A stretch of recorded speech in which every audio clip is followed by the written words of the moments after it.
Hello friends, आप सभी का स्वागत है डीवीजी एकेडमी में। दोस्तों, आज से हम एवरेज की क्लास शुरू कर रहे हैं और एवरेज को हम लोग बहुत ही बेहतरीन तरीके से पढ़ेंगे। दोस्तों, यहाँ पर हम देखिए जो भी चैप्टर हम पढ़ने जा रहे हैं उसको हम लोग जो है अलग 3 भागों में बांटकर पढ़ेंगे, क्योंकि जब हम चीज़ों को टुकड़ों में पढ़ते हैं तो वो हमें बहुत आसान लगती है। आप लोगों को भी आसान लगेगी, आप भी ये तरीका अपना सकते हो। तो सबसे पहली चीज़ तो कोई भी चैप्टर शुरू हो तो उसके बेसिक कॉन्सेप्ट हमें सीखना चाहिए।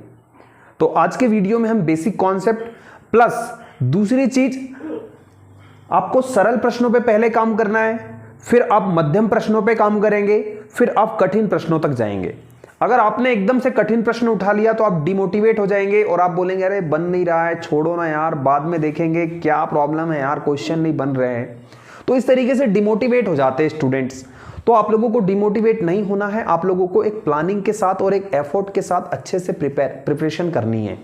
तो चलिए आज का सेशन हम शुरू कर रहे हैं एवरेज का, और अगर सेशन अच्छा लगे तो आइए दोस्तों फाइनली हम लोग पहुंच चुके हैं मोबाइल फोन की स्क्रीन पर, और आज का हमारा टॉपिक है एवरेज।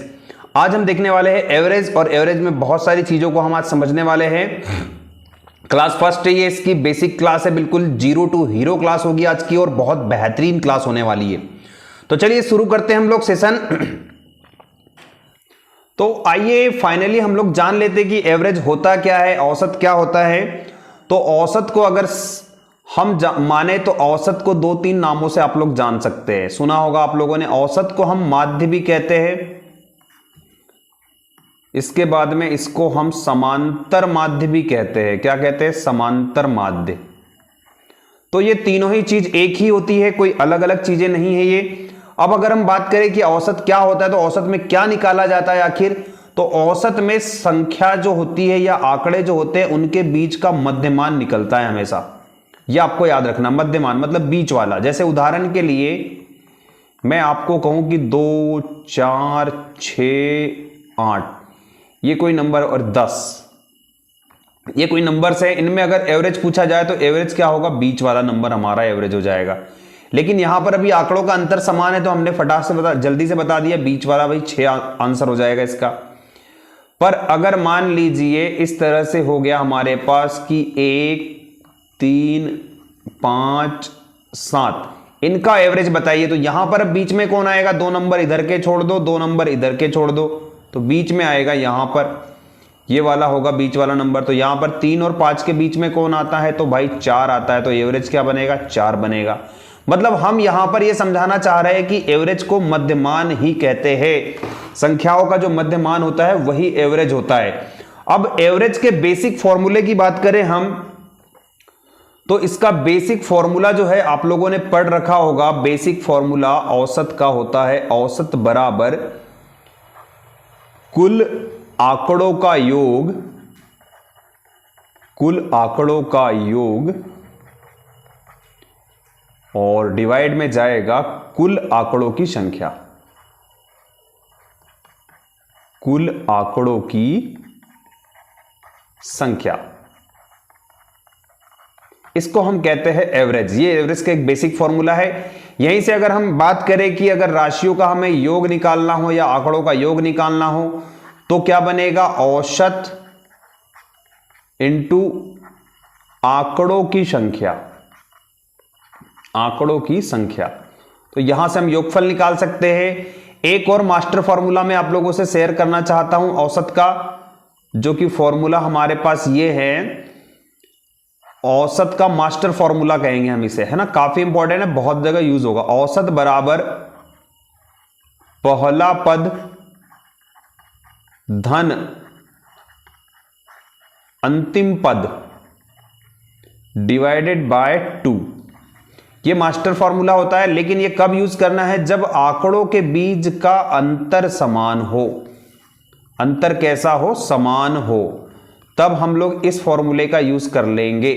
जैसे मान लीजिए मैंने यहां पर एक एग्जाम्पल आपके सामने रखा। मैंने रखा कि यहां पर मान लीजिए 5 है, 10 है, 15 है, 20 है, 25 है। ये कोई आंकड़े हमारे पास। अब इनका औसत निकालना है हमें। तो हम जानते हैं अंतर समान है, तो हम पहला पद उठाएंगे और अंतिम पद उठाएंगे। तो 25 और 5 कितना हो जाएगा, तो ये 30 हो जाएगा। इसको 2 से डिवाइड कर देंगे तो हमारा एवरेज क्या निकल आएगा, 15। जैसे यहां पर भी आ रहा है 15, तो ये यहां पर काम करेगा आपका मास्टर फॉर्मूला, इसको हम कहेंगे मास्टर फॉर्मूला ऑफ एवरेज। चलिए, उम्मीद करता हूं ये बेसिक चीजें आप लोगों को समझ में आ चुकी है। तो फाइनली हम लोग आते हैं क्वेश्चंस की ओर, और क्वेश्चन हम लोग एक एक करके बहुत अच्छे तरीके से बनाएंगे और समझेंगे। औसत ज्ञात कीजिए। यहां पर क्वेश्चन है, क्वेश्चन बोल रहा है 1 से 90 तक की समस्त पूर्णांक संख्या, मतलब 1 से लेकर 90 तक की संख्याओं का हमें एवरेज निकालना है। तो अब दोस्तों यहां पर देखिए कैसे निकालेंगे हम लोग। अब हम 1 से 90 तक तो संख्याओं को जोड़ नहीं सकते, है ना। अब आप बोलेंगे सर क्यों नहीं जोड़ सकते, हम तो जोड़ सकते हैं, नंबर सिस्टम में हमने पढ़ा है ना। लेकिन आपको जोड़ने की कोई जरूरत नहीं, हमने जो आपको मास्टर फॉर्मूला बताया है उस फॉर्मूले का यूज हम यहां पर करेंगे। कैसे करेंगे, तो देखिए 1 से 90 तक की समस्त संख्या, 1 से 90 तक अगर संख्या हम लेंगे तो 1 भी आएगा, 2 भी आएगा, 3 भी आएगा, 4 भी आएगा। इस तरीके से कहां तक जाना है, हमें 90 तक जाना है, इनका एवरेज निकालना है। तो यहां पर हम देख रहे हैं सभी के बीच अंतर कैसा है, समान है, एक एक का अंतर है। तो हम यहां पर पहला पद उठाएंगे और अंतिम पद उठाएंगे और उसको 2 से डिवाइड करेंगे तो 1 + 90/2। तो यहां से हमारा डायरेक्टली एवरेज निकल आ जाएगा 91/2, मतलब ये हो जाएगा 2 चौके 8 हो जाएगा और बचेगा 1, 2 पंचे 10 और 2 पंचे 10, तो 45.5 ये हमारा उत्तर हो जाएगा इस क्वेश्चन का, है ना। तो आई होप क्लियर हुआ यहां पर। तो इसमें आप लोगों को कुछ नहीं करना है, बस हमारा जो मास्टर फॉर्मूला है मैं आप लोगों को बता देता हूं, पहला पद धन अंतिम पद बटे 2 ये लगाना है। अब यहां पर बोला है 50 से 120 तक की समस्त पूर्णांक संख्याओं का औसत बताना है। 50 से कहां से, 50 से 120 तक, तो 50 पहली संख्या हो जाएगी और अंतिम संख्या 120 हो जाएगी। 2 से डिवाइड कर दीजिए, औसत आ जाएगा आप लोगों का।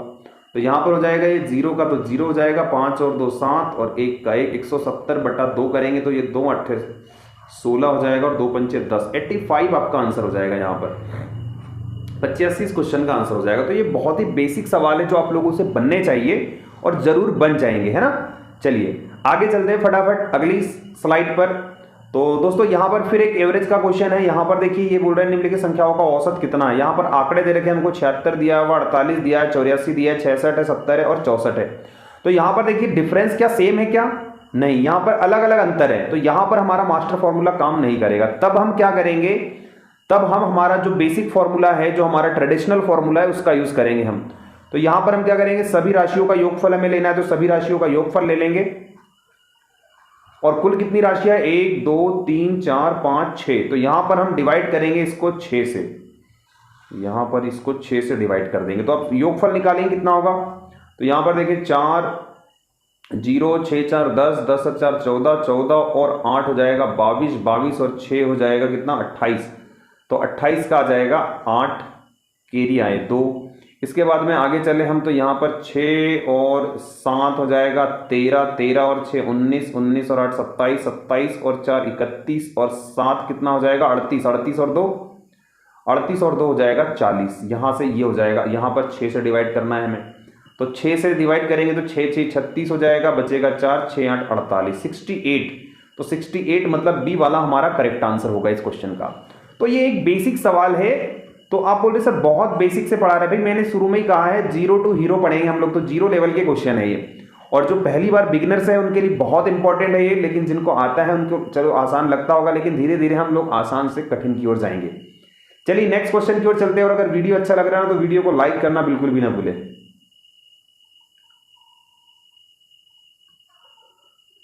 चलिए फटाफट अगला क्वेश्चन आपके सामने हमें बोल रहे हैं प्रथम 100 धन पूर्णांक।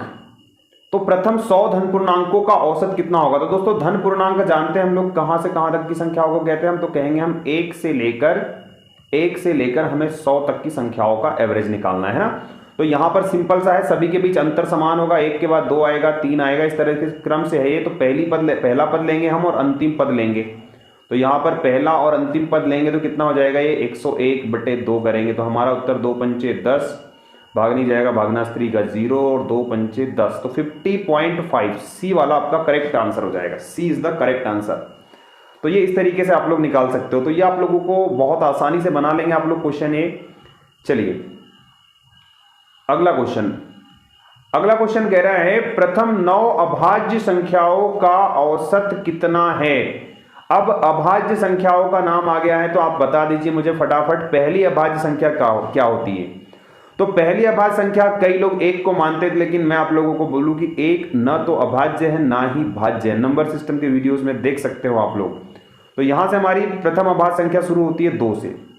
हमें लेना है 9, 2, 3, 5, 7, इसके बाद में 11 हो जाएगी, फिर 13 हो जाएगी, फिर 17 हो जाएगी, फिर 19 हो जाएगी, और फिर हो जाएगी 23। देखिए 9 हुई कि नहीं, 1, 2, 3, 4, 5, 6, 7, 8, 9 हो चुकी है। अब सभी का योग कर लेंगे हम, तो 3, 2, 5 हो जाएगा, 5, 5, 10 और 7, 17 और 11 कितना हो जाएगा, तो 28 हो जाएगा। 28 और 13 देखिए तो 41, 41 और 17 देखिए तो 41 और 17 अगर जोड़ेंगे तो कितना हो जाएगा, ये 58 हो जाएगा। 58 में 19 जोड़ दीजिए, 58 में 19 जोड़ेंगे तो ये हो जाएगा 8 और 9 17, 5 और 1 6 और 1 7। अब यहां से 23 जोड़ना है, इसमें 23 जोड़ दीजिए, 7 3 10, 7 2 9 और 1 10, तो ये हो गया 100 हो गया सभी का योगफल। और कितनी संख्या ली हमने, 9 लिए, तो 9 से इसको डिवाइड करेंगे, तो अगर इसका डिवाइड करेंगे तो 9 एकम 9, 9 एकम 9, तो ये आएगा 11 सही 1/9। डी वाला करेक्ट आंसर होगा हमारे इस क्वेश्चन का, डी, है ना। तो ये इस तरीके से हमने प्रथम 9 अभाज्य संख्याओं का औसत निकाल लिया। अब बोलेंगे सर यहाँ पे आपने पहला और अंतिम पद क्यों नहीं लगाया, तो मैं आप लोगों को बता दूं भाई, अभाज्य संख्याओं के बीच अंतर अलग अलग होता है। यहाँ पर 1 का अंतर है, फिर 2 का है, फिर यहाँ पर फिर 2 का है, फिर यहाँ 4 का अंतर है। तो अंतर अलग अलग होने के कारण यहाँ पर हमें हमारा ट्रेडिशनल फॉर्मूला लगाना पड़ेगा। चलिए, तो आई होप ये चीज भी क्लियर हुई आप लोगों को। तो फटाफट अगले क्वेश्चन की ओर चलते हैं। अगला क्वेश्चन है प्रथम 10 सम प्राकृत संख्याओं का औसत कितना है। अब यहां पर देखिए दोस्तों, इस क्वेश्चन में एक चीज छुपी हुई है, बहुत इंपॉर्टेंट है ये, यहां पर धोखा नहीं खाना आप लोगों को, है ना। प्रथम 10 सम संख्या बोला है, 10 तक नहीं बोला है आपको। प्रथम 10 सम संख्या, 10 सम संख्या लेंगे तो कहां तक जाएंगे, तो हम 10 सम संख्या लेंगे तो पहली 10 2 हो जाएगी, फिर 4 हो जाएगी, फिर 6, फिर 8। इस तरीके से अगर हम 10 संख्या अगर लेंगे सम संख्या, तो ये जाएगी हमारी 20 तक, है ना। तो यहां पर आपकी पहली टर्म क्या होगी, 2 होगी, और अंतिम टर्म क्या होगी, 20 होगी। तो हमारा जो एवरेज बनेगा 20 और 2 22, 22/2, मतलब 11 हमारा उत्तर हो जाएगा, 11 आपका आंसर आ जाएगा यहाँ पर। तो पहला पद और अंतिम पद लेना, क्यों लेना है, क्योंकि सम संख्याओं में भी अंतर कैसा होता है, समान चलता है। तो यहां से हम ये कर सकते हैं। आई होप ये चीज क्लियर हुई। अब यहां पर अगर क्वेश्चन बोल देता कि 10 तक सम संख्या, 10 तक, तो फिर 10 तक ही जाना होता, लेकिन यहां तक शब्द नहीं लगा। तो ये बातें आप लोग ध्यान देंगे, यहां पर तक शब्द नहीं लगा है, इसलिए हमने क्या किया, 2 से लेके 20 तक गए हम लोग, ठीक है। नंबर ऑफ संख्या कितनी होनी चाहिए, 10। चलिए, आई होप ये चीज क्लियर हुई है आप लोगों को। तो अगले क्वेश्चन की ओर चलते हैं। अगला क्वेश्चन कह रहा है 100 से कम सभी विषम संख्याओं का औसत, 100 से कम सभी विषम संख्या। अब 100 से कम विषम संख्या की अगर बात करें, 100 से कम विषम संख्या, तो पहली विषम संख्या तो 1 होगी, लेकिन अंतिम विषम संख्या क्या होगी, तो 100 से कम विषम संख्या मतलब 99 होगी। तो पहला पद हमारा 1 हुआ और अंतिम पद 99 हुआ, दोनों को जोड़ेंगे तो 100 हो जाएगा, और 2 से डिवाइड करेंगे तो 50 हो जाएगा। तो 50 आपका आंसर हो जाएगा इस क्वेश्चन का, 50। बहुत ही आसानी से आप लोग बना लेंगे आप क्वेश्चनों को। चलिए आगे चलते हैं फटाफट। उम्मीद करता हूं दोस्तों क्वेश्चन समझ में आ रहे हैं, चीजें क्लियर हो रही है, तो वीडियो को लाइक करिए। अब अगला रहा सवाल आपके सामने, 25a धन 25b बराबर 115 हो तो a और b का औसत बताइए। a और b का औसत निकालना है हमें। दोस्तों इस क्वेश्चन में a और b का औसत निकालना है, मतलब पहले आपको क्या करना पड़ेगा, a और b का योगफल निकालना पड़ेगा। तो हम लोग योगफल निकालेंगे, तो यहां से हम क्या करेंगे, यहां से क्या करेंगे, हम 25 को कॉमन ले लेते हैं। 25 को कॉमन ले लिया तो हमारे पास a प्लस b बच गया ब्रैकेट में, इक्वल में 115। अब हम क्या करेंगे, a प्लस b को इधर ही रखेंगे और 25 को इधर लाएंगे उठा के, तो 115/25 हो जाएगा। तो हमारे पास a प्लस b का योगफल कितना आ गया, 115/25। अब इनका एवरेज हमें निकालना है, तो यहां पर a और b दो संख्या है, मतलब यहां पर नंबर ऑफ संख्या 2 होगी, मतलब 2 से हम डिवाइड कर देंगे यहीं पे, तो हमारे पास एवरेज आ जाएगा। अब दोस्तों इसको 5 से काट देंगे हम, 5 तिया 15, सॉरी 5 दूनी 10 और 5 तिया 15, 55 25, और यहां नीचे बन जाएगा हमारे पास 5 दूनी 10 और ऊपर होगा 23/10। 23/10 को हम लिख सकते हैं 2.3 हमारा आंसर हो जाएगा। ऑप्शन में नहीं है, है ना, ऑप्शन में नहीं है, तो ऑप्शन में कहीं टाइपिंग मिस्टेक हुई होगी, 2.5 है। तो इसका आंसर जो है 2.3 होगा भाई, इसमें कोई गड़बड़ नहीं है। ये वाला हम इसको 3 कर लेते हैं। हाँ, तो ए वाला आंसर हम कर देंगे, यहाँ पर कोई प्रॉब्लम नहीं है, आसानी से हो जाएगा। चलिए अगले क्वेश्चन की ओर चलते हैं फटाफट। चलिए अगला क्वेश्चन देखिए, थोड़ा सा डिफरेंट टाइप के क्वेश्चन है। यहाँ पर देखिए योगफल से रिलेटेड क्वेश्चन है ये। यदि 7 क्रमागत संख्याओं का औसत 33 हो तो इनमें सबसे बड़ी संख्या कौन सी होगी। अब दोस्तों मैं एक चीज आप लोगों को बताना भूल गया हूं, मैं वो यहां पर क्लियर करा देता हूं आपको। औसत क्या होता है तो मैं आपको बता दूं, औसत जो होता है ना, औसत होता है मध्यमान। मध्यमान, ये माध्य बोला ना हमने, मध्यमान मतलब बीच वाला। हमेशा बीच वाला नंबर जो होता है वही औसत होता है। हम बीच वाले ही नंबर को ढूंढते हैं औसत में। अब यहां पर बोला है 7 क्रमागत संख्याएं, कॉन्सेक्यूटिव नंबर से है, जिनका औसत 33 है। मतलब जो ये 7 संख्याएं इस तरह से होगी हमारे पास, इनमें बीच वाली संख्या की वो बात कर रहा है तो वो है 33, क्योंकि औसत मध्यमान होता है। अब अगर बीच वाली संख्या 33 है, मतलब इसके आगे एक संख्या क्या होगी, 34 होगी, ये 35 होगी और ये 36 होगी, है ना। यहां पर 32 हो जाएगी, ये हो जाएगी 31 और ये हो जाएगी 30। तो ये है वो सातों की सातों संख्याएं जो आप लोगों को निकालनी थी, है ना। अब यहां पर हमारे पास में सबसे बड़ी संख्या पूछी तो 36 हमारा आंसर हो जाएगा। इसको एक बार फिर से समझते हैं। तो आइए दोस्तों अगला सवाल आप लोग देख पा रहे हैं। क्वेश्चन कह रहा है यदि 7 क्रमागत संख्याओं का औसत 33 है तो इनमें सबसे बड़ी संख्या क्या होगी। 7 क्रमागत संख्या है ना, लगातार संख्या है 7। तो औसत को मैं आप लोगों को बता दूं, मैंने आप लोगों को नहीं बताया है। तो यहां पर हमारा ट्रेडिशनल तरीका इसका क्या होता है, हमारा ट्रेडिशनल तरीका ये होता है कि x मानेंगे, फिर x+1 हो जाएगी, x+2 हो जाएगी, x+3। ऐसा नहीं करना है हमें ऐसा करने की कोई जरूरत नहीं है। हम यहां पर डायरेक्टली आंसर करेंगे। देखिए कैसे, बहुत जल्दी। यहां पर औसत हम जानते हैं, औसत क्या होता है, तो औसत आप लोग सीधे शब्दों में कहे तो औसत होता है मध्यमान। क्या होता है, मध्यमान होता है, मतलब बीच वाले नंबर को ही हम औसत कहते हैं। अब हमारे पास में यहां पर 7 संख्याएं दी है, तो 7 संख्या अगर मैं 1 2 3 4 5 6 7 ऐसी लाइनें डाल दूं तो ये 7 संख्या है। अब इसमें औसत कितना है इनका, 33 है, मतलब बीच वाली संख्या क्या है, 33 है। अब बीच वाली संख्या 33 है तो इसके आगे एक संख्या होगी जो 34 होगी, इसके आगे 35 होगा, इसके आगे 36 होगा।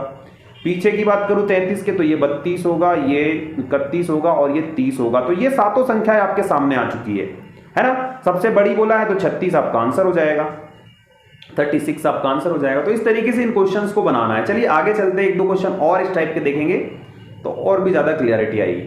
दोस्तों ये सवाल रहा अगला, यहां पर कह रहा है 4 क्रमागत सम संख्याओं का औसत। अब यहां पर 27 है तो इनमें सबसे बड़ी संख्या कौन सी होगी। दोस्तों यहां पर ये जो 4 संख्याएं दे रखी है और ये चारों कैसी संख्या है, सम संख्या है, इवन नंबर है, जिनका औसत कितना है, 27 है।